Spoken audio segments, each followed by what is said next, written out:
Okay, so picture this Rome at the absolute peak of its power. But it's not fighting foreign enemies, it's fighting itself, drowning in its own blood. A really brutal civil war has just ended, and the winner, this dictator Sulla, is on a bloody rampage, hunting down every last one of his enemies. But there was one guy, an exiled general, who didn't just run. Oh no, he fought back. And for a little while there, he almost broke the Republic. This is the story of Quintus Sertorius. Right, let's dive into this because it is an incredible puzzle when you think about it. How on earth did a single wanted man on the run manage to build an entire army, create a rival state, and hold off the full might of Rome? We're talking its most famous generals. For the better part of a decade? That's the real question at the heart of this whole story. So, who was this guy, really? Well, Quintus Sertorius was a brilliant Roman commander, no doubt about it, but he had the bad luck of being on the losing side of the civil war against Sulla. This meant he was proscribed, which, that's basically a public death sentence. Anyone could kill him and get a reward. So naturally, he fled and eventually made his way to Hispania, what we now call Spain and Portugal. But here's the thing. For Sertorius, being exiled was actually an opportunity. The local Iberian tribes there, the Lusitanians in particular, were getting absolutely crushed by Sulla's governors. They desperately needed a leader who understood Roman tactics. So in this kind of brilliant move, he turned a desperate flight for his life into the foundation of a whole new power base. But Sertorius didn't just want to lead some tribal revolt. He was way, way more ambitious than that. He set out to build a functioning, alternative Roman republic right on Rome's doorstep. This wasn't just a rebellion. This was a direct challenge to Sulla's power, a whole new model of what Rome could be. And he showed some real political genius here. I mean, he created a Senate in exile with other Roman fugitives, which gave his whole operation a powerful feeling of legitimacy.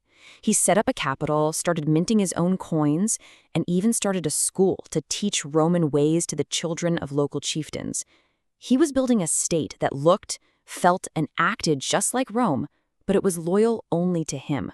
Okay, but the real secret to his survival, the thing that had Rome absolutely terrified, was his revolutionary approach to war.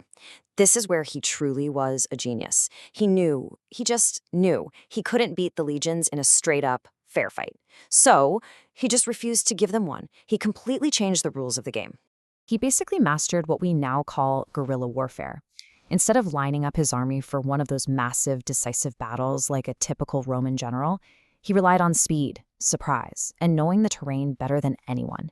He'd strike hard and then just vanish into the mountains before the legions could even figure out what was happening. And the contrast here was it was stark. And for Rome, it was psychologically devastating. The Roman legions were like a slow-moving, heavily armored juggernaut. They were built to win wars in one single honorable crushing collision. But Sertorius gave them nothing to hit. He blended the discipline of his Roman officers with the agility of his Iberian troops, creating this hybrid force that just bled the legions dry with 1,000 small cuts, always denying them that one glorious battle they were trained for. And you know what? It worked. For 8 long years, Rome sent its absolute best. We're talking Pompey the Great, Metellus Pius, and for 8 years, Sertorius outmaneuvered and outfought every single one of them. He made the masters of conventional war look like total amateurs.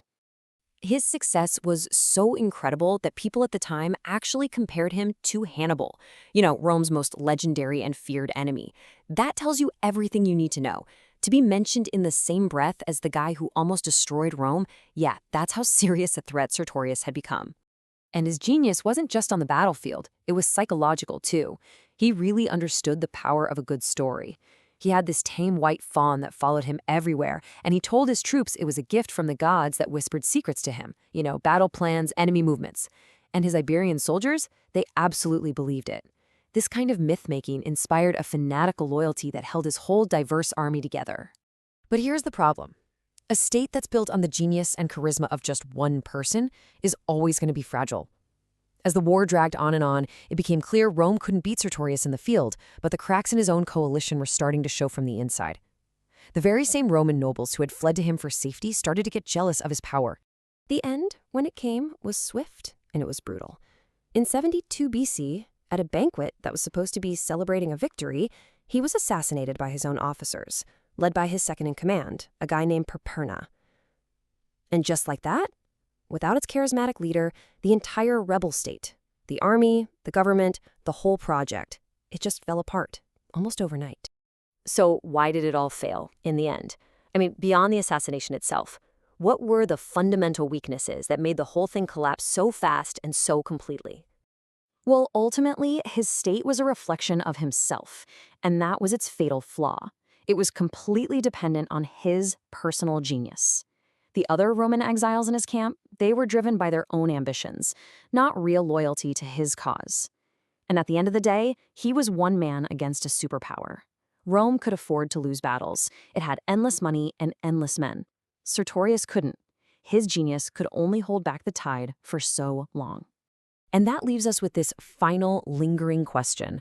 Was Sertorius just another ambitious rebel, a traitor trying to carve out his own personal kingdom? Or by creating a republic in exile that stood against a dictator, was he actually the last true defender of the old Roman Republic, right before it all gave way to emperors? It's a question historians still debate, and it really speaks to the complex and incredible legacy of Rome's most dangerous rebel.